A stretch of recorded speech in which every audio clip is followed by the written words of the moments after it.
Hi, I'm Dr. Ricardo Rodriguez from Baltimore, and today we're going to talk about breast implants and the problem of capsular contracture. Now, normally the goal is to reduce the incidence of capsular contracture, and as it turns out, the surface of the implant has something to do with it.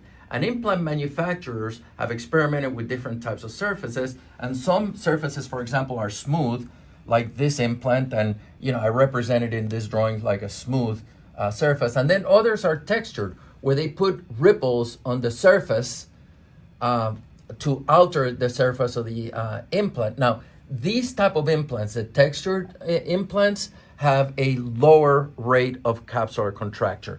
And now we're going to look at the ripples that they put in them. Now, this is a traditional smooth implant, and obviously nothing created by man is perfect. So this has very, very small surface irregularities in the range of 3.3 microns. Okay. Now, the other types of textures that they have put on them can go as high as 79 microns. So as you can tell, a very large range.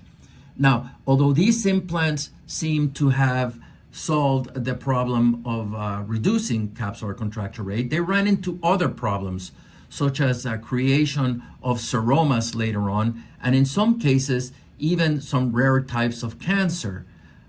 For that reason, some of these implants had to be taken off the markets, and American surgeons in general have been very wary of textured implants.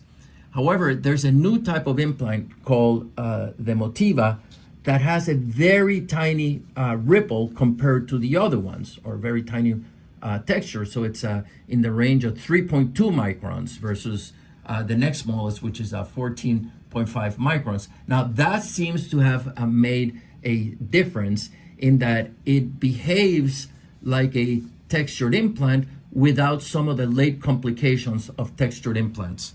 So let's take a look at this representation. For example, a textured implant will have those very tiny wrinkles in here, like we said, 3.2 microns, whereas the textured ones will have much higher ridges. Now, in practice, what this means is that this implant will sit on the chest wall. It will not move much because the capsule has sort of ingrown into those various ripples, and it sticks a little bit like Velcro, a lot of little things that help it stick, but it will not create as high a rate of capsular contracture.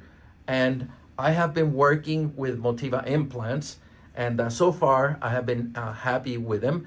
They do seem to have reduced the rate of capsular contracture, and studies from Europe and South America, where the implant has been used for a longer time, indicate that the incidence of late complications appears to be almost non-existent. So I've tried the Motiva implants. I like them, and I hope you will come in and try them.